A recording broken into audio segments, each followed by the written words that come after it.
नमस्ते। आज हमारे सामने जो दस्तावेज हैं वो हमें भारत की सबसे पुरानी पर्वत श्रृंखला अरावली की एक कहानी सुनाते हैं। हाँ, पर ये कोई बहुत खुशनुमा कहानी नहीं है। नहीं, बिल्कुल नहीं। ये एक संकट की कहानी है। हमारे पास दो तरह के स्रोत हैं।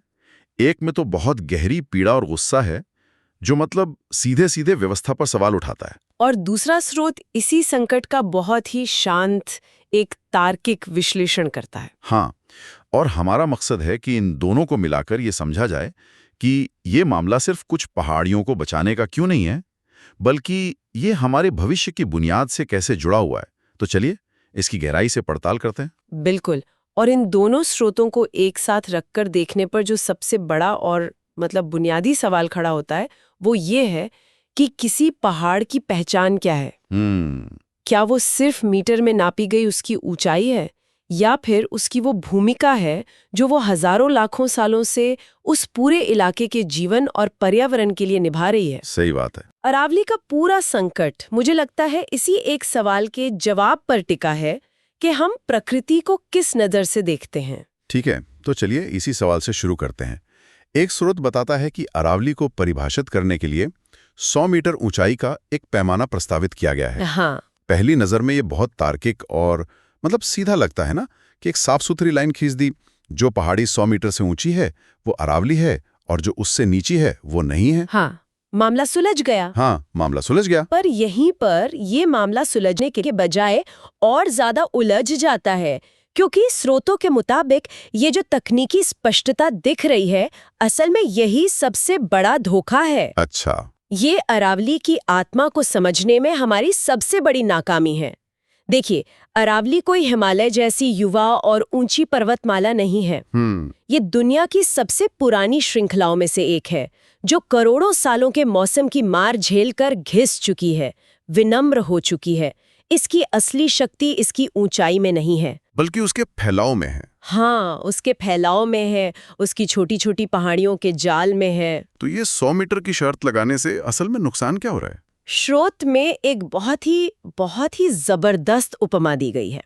ये ऐसा ही है जैसे हम किसी इंसान के शरीर को परिभाषित करते हुए कहें कि दिल तो बहुत जरूरी अंग है, लेकिन जो पतली पतली नसें और धमनियां पूरे शरीर में खून पहुंचाती हैं, वो उतनी जरूरी नहीं है। अच्छा। हम दिल को तो बचा लेंगे, लेकिन नसों को काट सकते हैं। नतीजा क्या होगा? शरीर मर जाएगा। बिल्कुल। ये छोटी छोटी पहाड़ियां जिन्हें 100 मीटर की परिभाषा के तहत बाहर किया जा रहा है, वे ही अरावली रूपी शरीर की नसें हैं। ये नसों वाली उपमा तो वाकई चौंकाने वाली है। इसका मतलब तो ये हुआ कि हम सिर्फ एक पहाड़ी नहीं, बल्कि पूरे एक सर्कुलेटरी सिस्टम को खत्म करने की बात कर रहे हैं। ये तो मैंने कभी सोचा ही नहीं था। हाँ, तो फिर सवाल ये उठता है कि इतनी खतरनाक परिभाषा के बारे में सोचा ही क्यों जा रहा है? इसके पीछे है कौन? स्रोत इशारा करते हैं कि ये विचार किसी वैज्ञानिक अध्ययन से नहीं उपजा है। ये प्रस्ताव उन लॉबियों द्वारा समर्थित हैं जिन्हें इससे सीधा फायदा होता है। जैसे कि खास तौर पर खनन और रियल एस्टेट। इन निचली पहाड़ियों और पठारों में खनिज भरपूर है, और ये शहरों के विस्तार के लिए प्राइम लोकेशंस हैं। अच्छा। उन्हें कानूनी सुरक्षा के दायरे से बाहर करने का मतलब है कि खनन और निर्माण के लिए एक बहुत बड़ा दरवाजा खोल देना। तो ये परिभाषा पर्यावरण की चिंता से नहीं, बल्कि व्यावसायिक हितों से प्रेरित है। लेकिन सरकार का भी तो एक तर्क है जिसका जिक्र स्रोत में है। वो कहते हैं कि अरावली का 90% हिस्सा तो अब भी सुरक्षित है। तो फिर इस 10% के लिए इतना हंगामा क्यों? क्या ये तर्क पूरी तरह से गलत है? ये एक बहुत जरूरी सवाल है, और स्रोत इसका बहुत स्पष्ट जवाब देते हैं। ये तर्क ही प्रकृति की समझ की कमी को दिखाता है। कैसे? कि एक प्लॉट की तरह नहीं होता, जहां आप 10% हिस्सा बेच दें और बाकी 90% पर कोई असर न पड़े। ये एक जिंदा सांस लेते हुए शरीर की तरह है। अगर आप शरीर के 10% हिस्से में जहर फैला दें, तो क्या बाकी 90% शरीर स्वस्थ रहेगा? नहीं, बिल्कुल नहीं। वो जहर तो धीरे धीरे पूरे शरीर में फैल जाएगा। बस वही बात है। स्रोत हमें याद दिलाते हैं कि इतिहास गवाह है, प्रकृति में की गई छोटी सी चूक का परिणाम भी पीढ़ियों को भुगतना पड़ता है। 10% का विनाश भी पूरे सिस्टम को ढहने की कगार पर ला सकता है। तो ये परिभाषा का संकट असल में एक समझ का संकट है। और अगर विज्ञान इतना साफ है तो ये हमें सीधे संकट के दूसरे पहलू पर ले आता है कि इस समझ की कमी के पीछे की सोच क्या है। क्यों हम अपनी जीवन रेखा को ही काटने पर तुले हैं?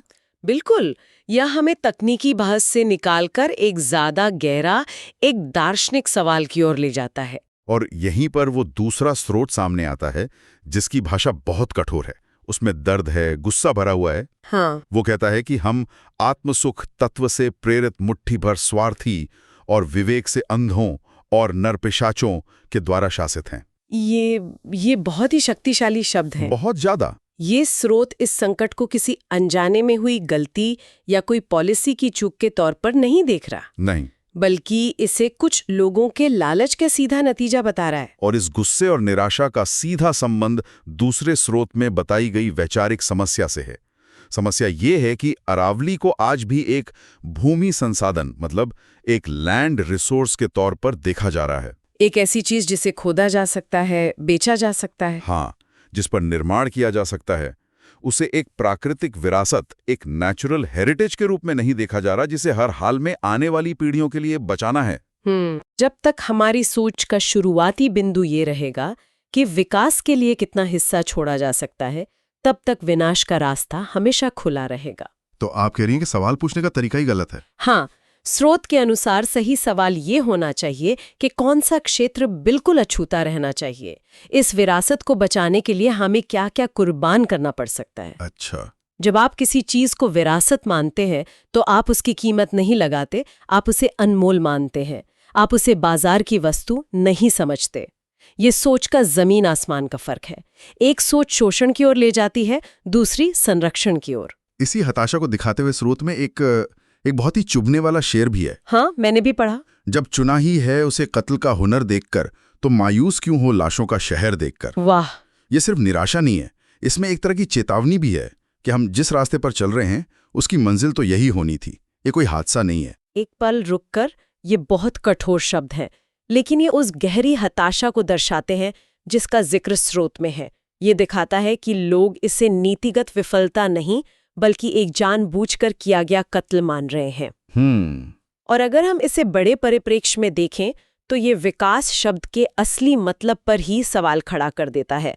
स्रोत तर्क देते हैं कि विकास और पर्यावरण को एक दूसरे के खिलाफ खड़ा करना एक पुरानी और मतलब पूरी तरह से असफल सोच है। तो फिर असली विकास है क्या इन स्रोतों के अनुसार?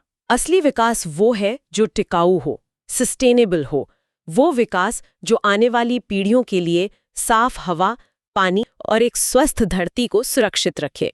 सही बात है। इस परिभाषा के हिसाब से अरावली को नष्ट करके बनाए गए कुछ फार्म हाउस या खदानें विकास नहीं, बल्कि हमारे सामूहिक भविष्य का विनाश है। ये तो बस तात्कालिक लाभ के लिए भविष्य को गिरवी रखने जैसा है। चलिए अब उस कीमत की बात करते हैं जो हमें चुकानी पड़ रही है और पड़ेगी। ये सिर्फ पत्थर और पेड़ों का सवाल तो है नहीं। बिल्कुल नहीं। इसका हम सब पर, दिल्ली एनसीआर में रहने वालों पर, राजस्थान के किसानों पर क्या असर पड़ेगा? स्रोत इस बारे में क्या कहते हैं? स्रोत इस बारे में बिल्कुल स्पष्ट है, कोई लाग लपेट नहीं करते। अरावली की 3 सबसे बड़ी भूमिकाएं हैं और तीनों पर सीधा हमला हो रहा है। क्या है वो? पहली, ये थार के रेगिस्तान को पूरब की ओर बढ़ने से रोकने वाली एक महान दीवार है। इस दीवार के कमजोर होने का मतलब है दिल्ली, हरियाणा, पश्चिमी उत्तर प्रदेश की जमीनों का धीरे धीरे बंजर होना, हवा में धूल और रेत का बढ़ना। यानी वो जो धूल भरी आंधियां हम हर साल देखते हैं, जो और भयानक होती जा रही हैं, उनका सीधा संबंध इससे है? बिल्कुल। दूसरा, ये पूरे क्षेत्र के लिए एक विशाल वाटर रिचार्ज सिस्टम है। ये मानसूनी हवाओं को रोककर बारिश करवाती है और उस पानी को सोखकर जमीन के नीचे पहुंचाती है। एक तरह का वाटर बैंक? हाँ, ये दिल्ली, गुरुग्राम, जयपुर के लिए पानी का बैंक है। इस बैंक को लूटने का मतलब है पानी का संकट जो पहले से ही भयानक स्तर पर है, उसे और भी गहरा करना। और तीसरा, प्रदूषण को सोखती है और हवा को साफ करती है। तो जो जहरीली हवा हम हर सर्दियों में झेलते हैं, हमारे बच्चों के फेफड़ों को जो नुकसान हो रहा है, स्रोत ये कह रहे हैं कि इसका सीधा संबंध अरावली के विनाश से। हाँ, ये एक बहुत बड़ा कारक है। इन फेफड़ों को कमजोर करने का मतलब है कि हम जहर को सोखने की क्षमता ही खत्म कर रहे हैं। तो कीमत साफ है? कीमत साफ है। ज्यादा जहरीली हवा, कम पानी, बढ़ता हुआ रेगिस्तान और बढ़ता हुआ तापमान। और ये कोई दूर के भविष्य की चेतावनी नहीं है। स्रोत बताते हैं कि ये सब अभी हो रहा है, ये हमारे वर्तमान की सच्चाई है। ये तो बहुत ही डरावनी तस्वीर है। और ये सब कुछ लोगों के स्वार्थ के लिए। हम्म। दोनों स्रोत अंत में एक ही जगह आकर मिलते हैं। एक स्रोत में जन जागरण की आवश्यकता बताई गई है और दूसरा सीधे सीधे हमसे सवाल पूछता है, क्या हम अरावली को बचाने के लिए तैयार हैं? हाँ। और क्या हमें चंद लोगों के स्वार्थ के लिए अरावली को बलि चढ़ने देना चाहिए? ये सवाल सिर्फ सरकार या अदालतों से नहीं है, ये हर नागरिक से पूछा जा रहा है। क्योंकि अंततः ये सवाल हमारी सामूहिक चेतना का है। क्या हम एक समाज के तौर पर इतने दूरदर्शी हैं कि कुछ 100 करोड़ के रियल एस्टेट या खनन के मुनाफे के लिए अपनी हजारों साल पुरानी विरासत और लाखों लोगों की जिंदगी को दांव पर ना लगाएं? स्रोत हमें चेतावनी देते हैं कि अगर हम प्रकृति को सिर्फ उपयोग की वस्तु मानते रहेंगे तो एक दिन प्रकृति हमें उपयोगी नहीं बल्कि एक असहनीय जीवन देगी। ये एक तरह का सौदा है जो हम प्रकृति के साथ कर रहे हैं और जिसकी शर्तें हम ठीक से पढ़ नहीं रहे। तो आज की इस चर्चा से 3 बातें तो बिल्कुल साफ हैं। पहली, किसी भी प्राकृतिक संरचना को सिर्फ तकनीकी परिभाषाओं में बांधना कितना खतरनाक हो सकता है, ये प्रकृति की जटिलता का अपमान है। बिल्कुल। दूसरी, प्रकृति को संसाधन मानने और उसे विरासत मानने की सोच में जमीन आसमान का फर्क है। और यही सबसे बड़ा फर्क है। और तीसरी और शायद सबसे जरूरी बात कि पर्यावरण का विनाश कोई किताबी या अमूर्त विचार नहीं है। इसकी एक असली मानवीय कीमत होती है जो हम और हमारी आने वाली पीढ़ियां अपनी सेहत से, अपने पानी से और अपनी हवा से चुकाएंगे। स्रोत ये सवाल पूछते हैं कि क्या हम अरावली को बचाने के लिए तैयार हैं? लेकिन शायद इससे भी गहरा सवाल ये है कि हमारा जवाब इस बारे में क्या कहता है कि हम खुद को कितना महत्व देते हैं। ये सवाल असल में ये है कि क्या हम उस व्यवस्था का मूल्य तय कर सकते हैं जो हमें सांस लेने के लिए हवा और पीने के लिए पानी देती है, लेकिन किसी कंपनी की बैलेंस शीट में दिखाई नहीं देती। क्या एक समाज के तौर पर हम इतने समझदार हैं कि हम ये समझ सकें कि हमारी अर्थव्यवस्था, हमारा स्वास्थ्य, हमारा पूरा अस्तित्व उस प्रकृति पर टिका है जिसे हम लगातार नष्ट कर रहे हैं? सही। इन दस्तावेजों का सार यही है कि अरावली का भविष्य हमारे इसी सवाल के जवाब पर निर्भर करेगा।